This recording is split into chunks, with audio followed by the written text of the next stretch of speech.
안녕하세요. 저희 계속해서 출애굽기 공부하도록 하겠습니다. 오늘 살펴볼 부분은 30장입니다. 잠깐 기도하고 시작하겠습니다. 하나님 아버지, 저에게 성경을 주셔서 감사드립니다. 저희가 주님의 말씀을 저희 발에 빛이요 등불이요 정말 저희가 따라가야 될 그 길로 여기고 갈 수 있도록 도와주시기 원합니다. 감사드리며 예수님의 이름으로 기도드렸습니다. 아멘. 분량이 좀 많은데요. 내용은 그렇게 복잡하진 않습니다. 1절부터 10절까지 보시면, 너는 향을 태울 제단을 만들되 시팀 나무로 만들며 그것의 길이를 1규빗, 너비를 1규빗으로 하여 그것을 네모 반듯하게 하고 그것의 높이는 2규빗으로 하며 그 제단의 뿔들을 제단과 같은 것으로 만들고 또 그 제단의 위와 사방의 옆면과 뿔들을 순금으로 입히며 또 그 제단에 돌아가며 금태를 두를지니라. 너는 그 제단을 위해 제단의 태 밑에 두 귀퉁이에 금고리 2개를 만들되 제단의 두면에 만들지니 그 고리들은 제단을 나르는 데 쓸 막대들을 놓을 자리가 되리라. 너는 시팀 나무로 막대들을 만들어 그것들을 금으로 입히고 그 제단을 증언 위에 있는 긍휼의 자리 앞에 곧 증언궤 옆에 있는 휘장 앞에 둘지니 이 긍휼의 자리는 내가 너와 만나는 곳이니라. 아론은 아침마다 그 위에 향기로운 향을 태우되 등잔들을 정비하면서 그것 위에 향을 태우고 또 아론은 저녁에 등잔들에 불을 붙일 때 그것 위에 향을 태울지니 이것은 너희 대대로 주 앞에 드려야 할 영속하는 향이니라. 너희는 그 위에 이상한 향을 드리지 말며 태우는 희생물이나 음식 헌물을 드리지 말고 그 위에 음료 헌물을 붓지 말지니라. 아론은 한 해에 한 번 분향 제단의 뿔들 위에서 속죄 죄 헌물의 피로 속죄할지니 곧 그는 너희 대대로 한 해에 한 번 그 제단 위에서 속죄할지니라. 그것은 주께 지극히 거룩하니라. 앞에 2장은 제사장의 의복을 다뤘죠. 이제는 제사장이 어떤 식으로 주님께 경배를 드려야 하는지에 관해서 말씀하고 있습니다. 이러한 말씀은 제사장이나 이스라엘 백성뿐 아니라 다시 태어난 신약 성도들에게도 큰 교훈을 줍니다. 제단에 있는 재는 죄에 대한 심판을 상징하죠. 제단에 금이 사용된 것은 대속하시는 그리스도의 고귀함을 상징합니다. 분향 제단 위에는 재가 남아있죠. 대제사장은 하나님과 인간을 중재하기 위해서 아침마다 향을 태웁니다. 향기로운 향을 태우는 이유는요, 하나님과 사람이 만나서 불쾌하지 않게 교제를 나누게 하기 위함이에요. 우리가 누구랑 만나서 얘기하는데 이상한 쓰레기 냄새가 나거나 그러면은 좀 얘기하는데 좀 방해가 되잖아요. 그렇죠? 커피숍에서 보통 만나는데 음료수, 커피 향 같은 거 이런 거 맡기 좋죠. 그래서 이 향을 태우는 이유는 하나님과 교제를 나누는데 좀 기분을 좋게 하기 위해서 이런 향을 태웁니다. 이런 기분을 좋게 하기 위해서 향을 태우는 일은 오늘날 흔한 일이죠. 향기로운 향을 태우는 이유는 하나님과 사람이 만나 불쾌하지 않게 교제를 나누기 위함이에요. 먼저 놋제단에서 죗값이 치러진 후에 제사장은 하나님과 사람을 이어줄 수 있고요. 그 이후에 향을 태우는 가운데 교제가 이루어집니다. 물론 이러한 행위는 실질적인 능력을 갖고 있는 것이 아니라 예수 그리스도의 사역을 상징적으로 보여주는 거죠. 예수님께서는 십자가 위에서 모든 사람의 모든 죄값을 다 갚아주셨습니다. 그래서 유대인이건 이방인이건 누구도 죄 헌물을 드릴 필요가 이제는 없어요. 누구도 자신의 힘으로 죄값을 치르려고 노력하거나 시도할 필요조차 없습니다. 할 수도 없고 할 필요도 없어요. 예수님께서 십자가 위에서 이미 치르신 대속을 믿음으로 받아들이기만 하면 됩니다. 그러면 누구든지 하나님 앞에 나와서 구원받고 그분의 자녀가 되고 또 교제를 나눌 수가 있습니다. 하나님께서 인간의 몸을 입고 이 세상에 오셔서 십자가 위에서 여러분을 포함한 모든 사람의 모든 죄값을 갚아주셨습니다. 이제 더 이상 종교나 신부나 목사나 무당을 찾을 필요가 없어요. 예수님께서 직접 길을 만들어 주셨습니다. 이제 더 이상 다른 길을 찾을 필요가 없습니다. 예수님의 십자가 대속을 받아들이고 이제 하나님과 교제를 즐기면 됩니다. 제단은 하나님의 놀라운 축복을 보여줍니다. 하나님께서 제단에서 우리의 모든 죄를 태워버리실 수 있음을 보여주셨죠. 그리고 실제로 예수님의 십자가에서 우리의 모든 죄 문제가 해결되었습니다. 그러니까 이 제단은요, 예수님의 십자가를 상징하는 것이라고 보시면 돼요. 십자가를 선포함이 멸망하는 자들에게는 어리석은 것이로되 구원받은 우리에게는 하나님의 권능이니라. 우리는 십자가를 통해서 구원받았습니다. 그분의 십자가의 피를 통해 화평을 이루사 그분으로 말미암아 모든 것들이, 즉 내가 말하노니 그분으로 말미암아 땅에 있는 것들이나 하늘에 있는 것들이 자신과 화해하게 하셨느니라. 골로새서 1장 말씀이죠. 에베소서 1장 7절에 그 사랑하시는 자 안에서 우리가 그분의 풍성한 은혜에 따라 그분의 피를 통해 구속 곧 죄들의 용서를 받았도다. 십자가를 통해서 구원받았다. 이 말을 다른 말로 하면 예수님의 피를 통해서 구원받았다는 거예요. 십자가 그 상징이 중요한 게 아니라 예수님께서 그 위에서 피를 흘리고 죽으셨다는 게 중요한 겁니다. 그게 십자가의 의미예요. 우리가 하나님 앞에서 죽어야 되는데, 영원히 불호수에서 고통받아야 되는데, 예수님께서 우리를 대신해서 하나님께 벌을 받아주셨다는 겁니다. 우리를 대신해서 벌을 받아주신 거예요. 이게 십자가 대속의 의미입니다. 히브리서 9장 12절, 염소와 송아지의 피가 아니라 자기 피를 힘입어, 예수 그리스도의 피, 하나님의 피죠. 사도행전 20장 28절에 의하면 자기 피를 힘입어 단 한 번 거룩한 곳에 들어가사 우리를 위하여 영원한 구속을 얻으셨느니라. 제단은 성막과 지성소로 들어갈 수 있도록 우리를 준비시켜 주는 곳이죠. 오직 제단에서 죄 문제를 해결한 사람만이 지성소로 들어가 하나님과 교제를 나눌 수 있기 때문입니다. 우리는 본래 죄인으로 태어났기 때문에 하나님께서 계신 곳에 들어가 교제를 나눌 수가 없습니다. 하지만 제단에서 죄를 모두 태우고 난 후 하나님께서 계신 곳으로 들어갈 수 있게 되었습니다. 하나님께서는 제단뿐 아니라 향도 준비해 두게 하심으로 우리가 단순히 죄 문제만 해결하는 것이 아니라 주님과 즐거운 마음으로 교제를 나눌 수 있게 해주셨어요. 많은 사람들이 예수님을 통해서 구원받긴 합니다. 구원받지 않은 사람도 더 많지만 구원받은 사람들도 많아요. 이것은 마치 제단에서 죄를 모두 태워버린 후에 성소로 들어가지 않고 밖으로 나가 세상으로 돌아가서 다시 죄와 더불어 사는 것과 같아요. 구원만 받기를 원해요. 그게 제단에서 죄를 태우고 그 다음에 하나님께 나아가지 않고 밖으로 가버리는 것과 같다는 겁니다. 구원만 받기를 원하는 것이. 구원받으면 그걸로 됐다고 가르치는 사람들 많아요. 이 세상에서 어떻게 살건 상관없다는 겁니다. 거룩하게 살지 않아도 된다는 거예요. 죄 짓던 사람 그대로 죄 짓고 살아도 된다고 가르치는 사람들이 있어요. 노골적으로 얘기하진 않지만 그렇게 가르치는 사람들이 있습니다. 제단에서 죄 문제를 해결한 사람은 반드시 성소로 들어가 향을 피우고 주님께 경배를 드리고 주님과 교제를 나눠야 합니다. 죄 문제를 해결하는 이유는 그 자체가 목적이 아니라 하나님과 교제를 나누기 위함이에요. 예수님께서는 우리가 죄를 용서받고 하나님 앞에 나아가 경배를 드리고 그분과 교제를 나눌 수 있는 길을 열어주셨습니다. 우리가 예수님의 십자가 대속을 믿고 예수님을 우리 혼의 구원자로 받아들이면 성령님께서는 이 모든 일을 가능하게 해주시는 겁니다. 히브리서 9장 22절부터 24절 이렇게 말씀하고 있죠. 율법에 따라 거의 모든 것이 피로써 깨끗하게 되나니 피 흘림이 없은즉 사면이 없느니라. 그러므로 하늘들에 있는 것들의 모형들은 이런 것들로 깨끗하게 할 필요가 있었으나 하늘의 것들 그 자체는 이런 것들보다 더 나은 희생물로 하여야 할지니라. 그리스도께서는 손으로 만든 거룩한 처소들 곧 참된 것의 모형들 안으로 들어가지 아니하시고 성막, 성전 이런 것들이 다 모형입니다.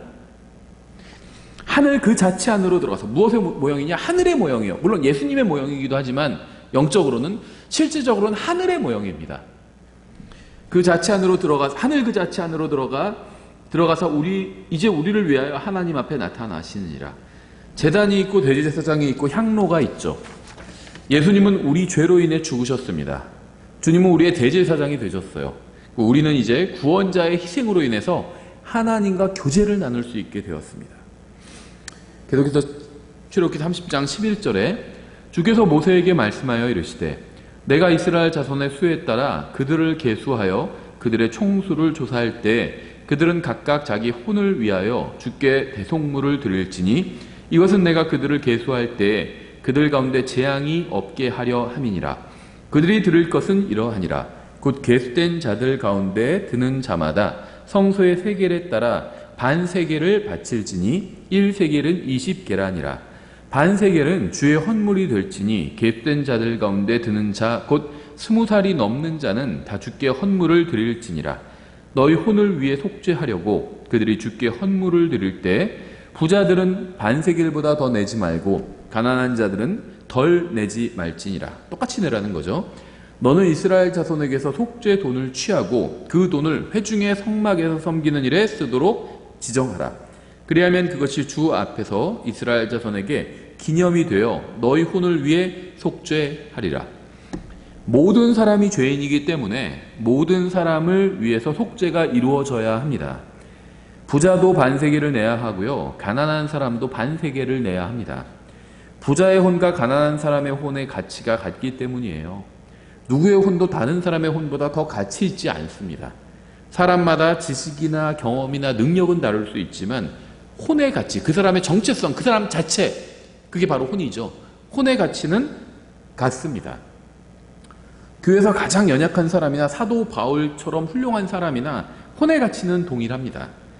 이것은 매우 단순하면서도 정말 중요한 진리예요. 구원받은 모든 사람이 다 헌신된 것도 아니고요. 다 열매를 맺는 것도 아닙니다. 하지만 예수 그리스도의 피는 구원받은 모든 사람에게 동일하게 적용이 됩니다. 성막과 등잔대와 보여주는 빵과 제단과 향로와 대제사장과 휘장이 중요한 진리를 상징하듯이 세겔도 중요한 진리를 상징합니다. 이 돈도. 이것은 모든 사람이 속죄를 필요로 하고 모든 사람의 혼의 가치가 동일하다는 진리를 보여줍니다. 모든 죄인은 죄값을 치러야 합니다. 죄값을 치르지 않고는 결코 하나님께 받아들여질 수가 없습니다. 우리는 스스로 죄값을 치를 수가 없어요. 오직 하나님의 어린 양이신 예수님만이 우리의 죄값을 치러주실 수가 있습니다. 모든 사람은 예수 그리스도의 대속이 필요합니다. 하나님 앞에 당당하게 설 수 있을 만큼 대단한 사람은 아무도 없어요. 모든 사람이 죄인이고 예수님의 대속을 필요로 한다는 점에서 동등합니다. 로마서 3장 10절이죠. 이것은 기록된 바 의로운 자는 없나니 단 한 사람도 없으며 깨닫는 자도 없고 하나님을 찾는 자도 없으며 그들이 다 길에서 벗어나 함께 무익하게 되고 선을 행하는 자가 없나니 단 한 사람도 없도다. 또 23절 모든 사람이 죄를 지어 하나님의 영광에 이르지 못하더니 다른 사람과 비교하면 조금 더 나은 사람이 있을지 몰라도 하나님 앞에서 모두 다 죄인일 뿐입니다. 우리가 죄인이란 말을 하잖아요. 당신은 하나님 앞에서 죄인입니다. 이런 얘기를 하죠. 이건요 다른 사람보다 못하다는 게 아니에요. 사람들 중에 못한 사람이라는 게 아니라 하나님 앞에 섰을 때 죄인이라는 겁니다. 하나님과 비교하니까 하나님의 기준이 뭐죠? 영광이죠. 예수 그리스도예요. 하나님의 기준인 예수 그리스도에 이르지 못했다는 거예요. 하나님의 영광에 이르지 못했다는 거예요. 그래서 죄인이라는 겁니다. 하나님 앞에 죄인이라는 거예요. 다른 사람과 비교했더니 못하다는 것이 아니라.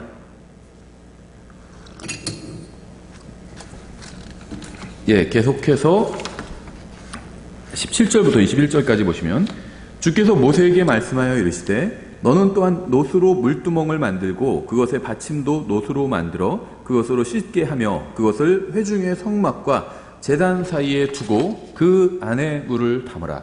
아론과 그의 아들들이 그 물두멍에서 손발을 씻으리라. 그들은 회중의 성막에 들어갈 때 물로 씻어서 죽는 것을 면할 것이요 섬기려고 제단이 가까이 가서 불로 예비하여 주께 드리는 헌물을 태울 때에도 그리할지니라. 이와 같이 그들이 손발을 씻어서 죽는 것을 면할지니 그것은 그들에게 곧 그와 그의 씨에게 그들의 대대로 영원한 법규가 될지니라. 주님 앞에 나아갈 때 깨끗해야 한다는 점은 너무나도 당연합니다. 거룩하시고 순결하신 분 앞에 나아갈 때 깨끗해야 돼요.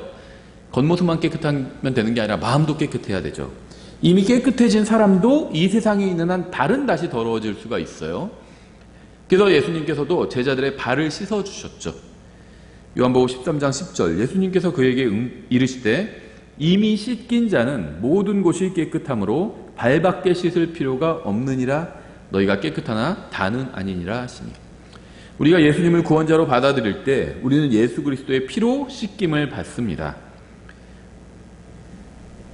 히브리서 9장 14절 이렇게 말씀하고 있어요. 하물며 영원하신 성령을 통해 자신의 점없이 하나님께 드린 그리스도의 피는 죽은 행위로부터 너희 양심을 얼마나 더 많이 깨끗하게 하여 살아계신 하나님을 섬기게 하겠느냐. 또 디도서 3장 5절 그분께서 우리를 구원하시되 우리가 행한 의로운 행위로 하지 아니하시고 오직 자신의 긍휼에 따라 다시 태어남의 씻음과 성령님의 새롭게 하심으로 하셨고, 구원받은 사람은요 깨끗이 씻김을 받은 거예요. 하지만 이렇게 구원받은 사람도 세상에 있는 동안 마음이 더러워질 수 있기 때문에 하나님의 말씀으로 매일 깨끗하게 씻어야 합니다. 에베소서 5장 26절이죠. 이것은 그분께서 말씀을 통해 물로 씻음으로 교회를, 구원받은 사람들이죠, 교회를 거룩히 구별하고 정결하게 하려 하시며, 우리가 하나님의 말씀을 읽어야 되는 이유죠. 제가 아는 어떤 훌륭한 사역자, 아직 살아계신데요, 80세가 넘으신 분이에요. 20대부터 사역을 하셔서 60년 가까이 사역을 하신 분입니다. 성경을 벌써 수백 번 읽으셨어요. 근데 그분이 이런 얘기를 하시더라고요. 지금도 이제 80대인데도 현역에서 사역을 하고 계세요. 교회를 맡은 건 아니시고 부흥사 일을 하고 계신데요. 3년에 한 번씩 미국 절반을 돌아요. 그래서 6년에 한 번 미국 전체를 돌아옵니다. 그래서 지역교회들을 튼튼히 하고 말씀을 가르치는 일을 합니다. 근데 지금도 매일 성경을 3시간씩 읽는다고 하시더라고요. 3시간씩. 저는요, 처음에는 지금도 이제 돌아가면서 일주일에 한 번씩 설교를 하니까 또 성경을 가르치는 일도 해요. 그러다 보니까는 어떤 설교 주제, 설교문을 쓰려고 이렇게 성경을 열심히 읽나 보다, 이렇게 생각했는데 그게 아니라 하나님 앞에서 자신의 마음을 깨끗이 씻기 위해서 매일 성경을 읽는다는 거예요. 적어도 매일 3시간은 말씀으로 마음을 씻어야 마음이 깨끗해질 수 있다는 겁니다. 우리도 열심히 우리 마음을 하나님의 말씀으로 씻어야 되겠죠. 계속해서 22절, 또 주께서 모세에게 말씀하여 이르시되 너는 또한 으뜸가는 향료를 취하되 순수한 모략 500세겔과 그 절반만큼의 향기로운 육개 250세겔과 향기로운 창포 250세겔과 성소의 세겔에 따라 계피 500세겔과 올리브유 기름 1흰을 취하여 그것으로 거룩한 기름을 만들되 약제사의 제조법대로 기름 혼합물을 만들라. 그것은 기름 부음에 쓸 거룩한 기름이 되리라. 너는 그것으로 회중의 성막과 증언궤에 바르고 창과 그것의 모든 기구와 등잔대와 그것의 기구들과 분향제단과 번제 헌물과 제단과 그것의 모든 기구와 물두멍과 그것의 받침에 발라 그것들을 거룩히 구별하고 지극히 거룩하게 할지니 그것들에 닿는 것은 무엇이든지 거룩하게 되리라. 너는 아론과 그의 아들들에게 기름을 붓고 그들을 거룩히 구분하여 그들이 제사장의 직무로 나를 섬기게 하라.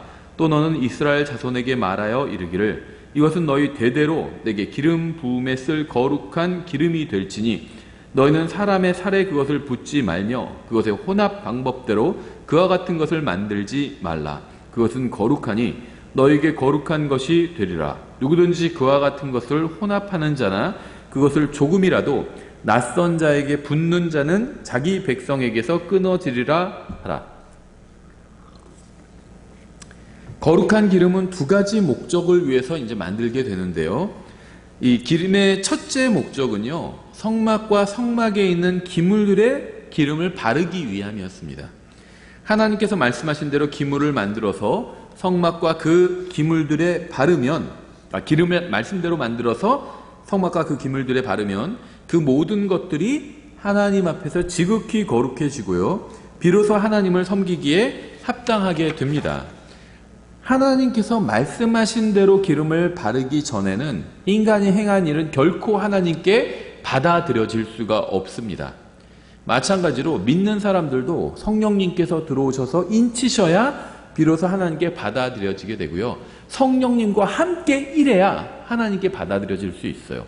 그래서 예수님께서는 너희가 나를 떠나서는 아무것도 할 수 없느니라 그렇게 말씀하셨잖아요. 예수님 떠나서 나는 한 일도 많은데? 예수님 떠나서도 어떤 일을 할 수 있어요. 그런데 하나님께 받아들여지는 일은 할 수 없다는 거예요. 하나님께 무엇인가 어떤 일이 받아들여지기 위해서는 반드시 예수님과 함께 해야 합니다. 성령님과 동행해야 돼요. 말씀대로 행해야 합니다. 그래야지 받아들여져요. 하나님의 기준은 높아요. 근데 그 기준은 하나님의 말씀, 당연하죠.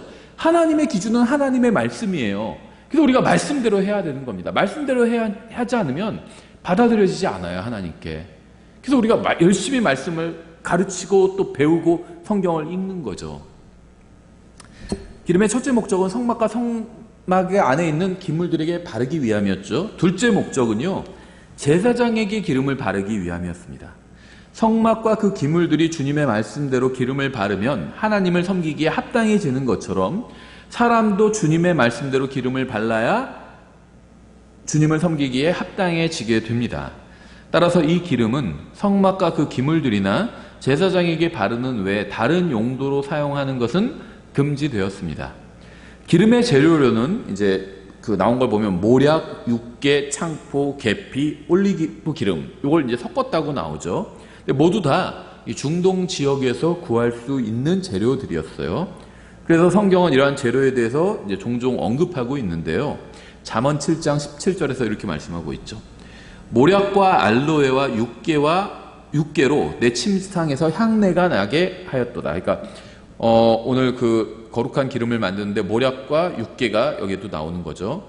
또 아가서 4장 14절에 나드와 번홍화와 창포와 개수나무와 모든 유향나무와 모략과 알로에와 으뜸가는 모든 향료요. 여기서도 또 거룩한 기름을 만드는데 필요한 재료들이 반복되고 있고요. 몇 개가 나오고 있고요. 이러한 것들 중 일부는 이제 고급 재료에 속하는 것들이었죠. 아가서 3장 6절 모략과 유향과 상인의 모든 향가루로 향내를 풍기며 연기 기둥들 같이 광야에서 나오시는 이분이 누구시냐. 또 계피와 창포도 시장에서 구할 수 있는 것들이었습니다. 다 구할 수 있는 것들이었어요. 에스겔 27장 19절에 나오죠. 단과 야완도 오가면서 내 장터에서 거래하였으니 빛나는 쇠와 계피와 창포가 내 시장에 있었도다. 이렇게 말씀하고 있습니다. 예수님은 신부를 위해서 필요한 것들을 예비하시는 왕이시죠. 시편 45편 8절에 왕의 모든 옷은 상하 궁궐에서 나오는 모략과 알로에와 계피의 향내를 풍기오니 그들이 그것들로 왕을 즐겁게 하였나이다. 이렇게 말씀하고 있고요. 예수님께서 2세쯤 되셨을 때 현자들이 와서 황금과 유황과 모략을 주님께 선물로 드렸죠. 마태복음 2장 11절에 나오죠. 그들이 집으로 들어가 어린 아이가, 예수님이죠. 2살이에요. 태어나셨을 때 선물을 드린 게 아니에요. 2살입니다. 어린 아이일 때요. 자기 어머니 마리아와 함께 있는 것을 보고 엎드려 그에게 경배하고, 마리아에게 경배한 게 아닙니다. 예수님께 경배했어요. 자기들의 보물함을 열어 황금과 유향과 모략을 그에게 선물로 드리니라. 모략은 성경에서 고난을 상징하기도 합니다. 마가복음 15장 23절 그들이 모략을 섞은 포도즙을 그분께 주어 마시게 하였으나 그분께서 그것을 받지 아니하시더라. 니고데모는 예수님을 장사하기 위해서 모략을 가져왔죠. 요한복음 19장 39절이죠. 또 처음에 예수님께 밤에 왔던 니고데모도 모략과 알로에 섞은 것을 100근쯤 가지고 오니라. 향유는요, 마지막 때에 이 바벨론의 상품이 될 겁니다. 계시록 18장 13절이죠. 육개와 향료와 향유와 유향과 포도즙과 기름과 고운 가루와 미리오, 짐승과 양과 말과 병과 노예들과 사람들의 혼이라. 별걸 다 판매하고 있죠, 바벨론에서. 이렇게 주님께서 만들라고 명령하신 기름은 만들기도 어려웠고요. 많은 비용이 들었습니다. 우리가 주님께서 받아주시는 섬김을 드리려면 말씀대로 행하되 경우에 따라서는 비싼 대가를 치러야 되겠죠. 34절부터 끝까지 38절까지 주께서 모세에게 이르시되 너는 향기로운 향료와 토합향과 나감향과 풍자향을 취하고 이 향료들을 순수한 유향에 섞되 각각 같은 무게로 넣어 섞으며 그것으로 향을 만들되 약제사의 제조법대로 함께 섞어 순수하고 거룩한 정제물이 되게 하고 그것에서 얼마를 곱게 빻아 내가 너와 만날 회중의 성막 안에 있는 증언 앞에 두라. 그것은 너에게 지극히 거룩한 것이 되리라. 내가 만들 향으로 말하건대 그것은 주를 위한 것으로 내가 거룩한 것이 되리니 너희는 그것의 혼합 방법대로 너희를 위하여 만들지 말지니라. 누구든지 냄새를 맡으려고 그와 같은 것을 만드는 자는 자기 백성에게서 끊어지리라. 하나님께서는 이스라엘 백성이 어떻게 하나님을 섬겨야 하는지 구체적으로 알려주셨습니다. 만일 누구든지 이것을 흉내내려고 하거나 잘못된 곳에 사용하려고 하면 주님께서는 그러한 것을 간과하지 않으실 겁니다. 성막은요, 오직 하나님께 경배를 드리고 그분을 섬기며 그분과 교제를 나누기 위해서 만들어졌죠. 성막과 그 안의 모든 기물은 거룩했습니다. 그 안에 있는 것들 중 거룩하지 않은 것은 아무것도 없었죠. 성막이 특별한 이유는 그것에 만드는 방식이 특별하거나 그 안에 기물들이 고가였기 때문이 아니었습니다. 성막이 특별한 이유는요, 하나님께서 인간과 만나기로 지정하신 곳이었기 때문이었어요. 만일 이곳을 세속적인 오락을 하거나 죄를 짓는 장소로 사용한다면 그것은 하나님을 모독하는 겁니다. 우리도 하나님께서 거하시고 우리와 함께 교제를 나누시는 곳을 거룩히 여겨야 합니다. 어디죠? 우리 몸이죠. 고린도전서 3장 16절 17절이죠. 너희가 하나님의 성전인 것과 하나님의 영께서 너희 안에 거하시는 것을 너희가 알지 못하느냐? 그러므로 누구든지 하나님의 성전을 더럽히면 하나님께서 그를 멸하시리니 하나님의 성전은 거룩하며 너희가 곧 그 성전이니라. 하나님께서 우리 안에 거하세요. 과거에 성막이나 성전에 거하셨던 것처럼 우리 안에 거하시고요. 우리 안에서 내 마음속에서 하나님과 또 교제를 나누잖아요. 우리는 하나님 앞에서 거룩하게 말씀대로 살아야 되는 겁니다. 예, 오늘 여기까지 보겠습니다.